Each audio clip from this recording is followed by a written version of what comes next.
I got home from work right around my usual time, just a few minutes past 6. The sun had dipped low, casting amber light through the windows, but the house felt oddly still. As I stepped through the door and dropped my keys onto the console table, I heard the soft hiss of steam from the kitchen. Curious, I walked in and froze. Ashley stood by the ironing board, pressing a sleek black dress. Not just any dress. That dress. The one she wore for fancy dinners or nights she wanted to turn heads. Her movements were deliberate, the iron gliding smoothly over the fabric, and for a moment I just stood there, trying to make sense of what I was seeing. For a heartbeat, I felt a flicker of hope.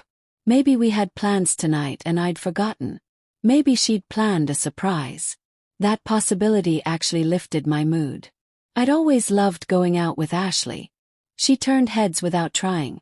Those hazel eyes that sparkled when she smiled, the cascade of auburn curls she sometimes pinned up, and the figure she kept toned with endless yoga sessions. Men noticed her wherever we went, and I'd always felt that quiet pride of knowing she was mine. "Hey babe," I said, loosening my tie as I leaned against the counter. "What's the occasion?" She didn't look up. "You won't believe who I ran into today," she replied, her voice carrying a hint of excitement. "Who?"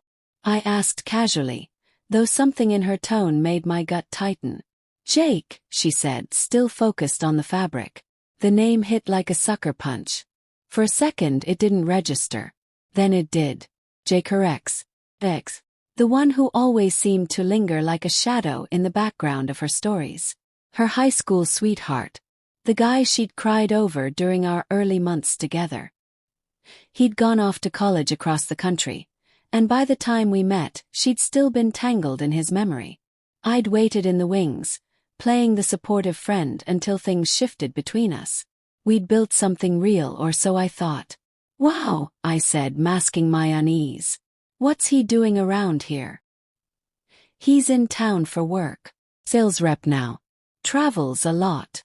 Her tone was light, casual, too casual. "We got to talking and we're grabbing dinner tonight. Just to catch up." My heart sank. "Dinner?" I echoed, eyebrows lifting. "Just you and him?" "Yeah," she said with a smile that didn't quite reach her eyes. "Just reminiscing. High school stories and stuff." I forced a chuckle, but the knot in my chest only tightened. "Ash, I don't feel great about this." She set the iron down and turned to me, sighing. "Michael, it's not like that. It's just dinner. Not a date." "I'm not saying it's a date," I said carefully. "But you're going out, alone, with someone you used to love. Someone who meant a lot to you. That's not nothing. I didn't think you'd want to sit through a bunch of old stories that don't include you," she said, brushing off my concern. "You'd be bored." "Bored or not, I'm your husband," I said, standing straighter. "This isn't about stories. It's about boundaries. About respect." She rolled her eyes. "I trust you. Why don't you trust me?" "It's not about trust," I replied, my voice low and steady. "It's about appearances. About how it feels. You're ironing your sexiest black dress. If this is just a casual dinner, why go all out?" Her jaw tightened. "Because I like looking good when I go out." "Is that a crime?" "No," I said. "But it sends a message. You're dressing like it's a date. And if I told you I was having dinner with Lauren from college and you couldn't come, how would that sit with you?" Her nostrils flared. "You're not my dad, Michael. I don't need your permission." That stung. She snatched the dress from the ironing board and stormed off. The bedroom door slammed, and I just stood there, stunned by how quickly the conversation had spiraled. Eventually, I grabbed a soda from the fridge and sat at the kitchen table, lost in thought. We always used to talk things out, find common ground. But this felt like a dividing line. When she emerged, she looked incredible. The dress hugged her body perfectly. Her hair swept up with careful precision. She leaned down and kissed my cheek. "We'll talk when I get back, okay?" she said softly. I didn't look at her. "We've already talked.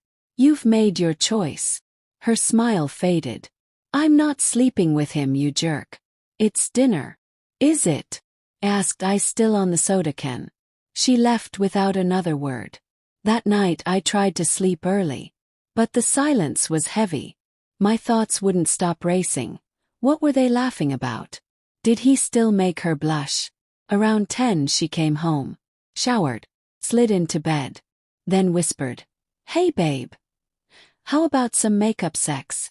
I turned to face her. "Not really in the mood, Ash. I'd just be wondering if you're thinking about him." She pulled back, offended. "You think I got turned on by Jake and brought it home to you? Did you?" I asked calmly. "No," she snapped. "I came home because I love you. Why can't you see that?" "Because you don't see why this hurts," I said, sitting up. "You acted like my feelings were in the way." She looked away. "You're right. Sorry. I got caught up seeing him again. I didn't mean to hurt you." I sighed and pulled her into my arms. "I forgive you. We made love that night, and I convinced myself it was over, that we'd weathered it." But 2 weeks later she called around 5. "Hey babe, staying late? Big project. On a Wednesday?" I asked, hiding my suspicion. "Yeah, tight deadlines." Something felt off. I brushed it off until it happened again. Another Wednesday. Another late night. Eventually I stopped trying to believe her. Then came a Friday gathering at a steakhouse. Office Christmas in June. I mingled, nursed a soda, and tried to enjoy myself. That's when I met Karen. "Office manager," she said with a firm handshake. "Keep the place running." Smiled. "So you're the one keeping Ashley late, huh?" She blinked.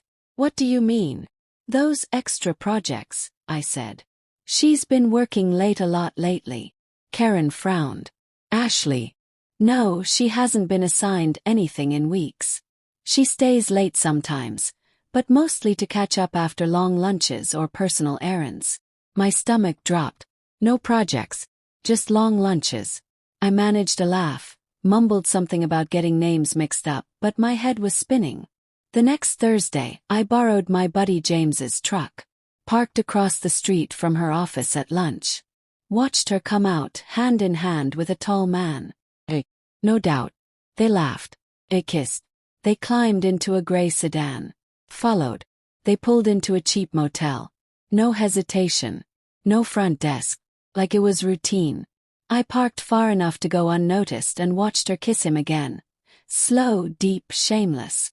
Her wedding ring caught the sun as she opened the door to their room. I stayed for hours. Took pictures. Sat in silence. That night she called. Working late again. Played along. When she came home she was playful.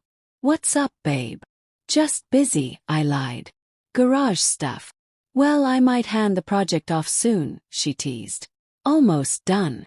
He nodded, already knowing the next time would be the last. I'd already called a lawyer. And I'd already drained half our joint savings. She just didn't know it yet.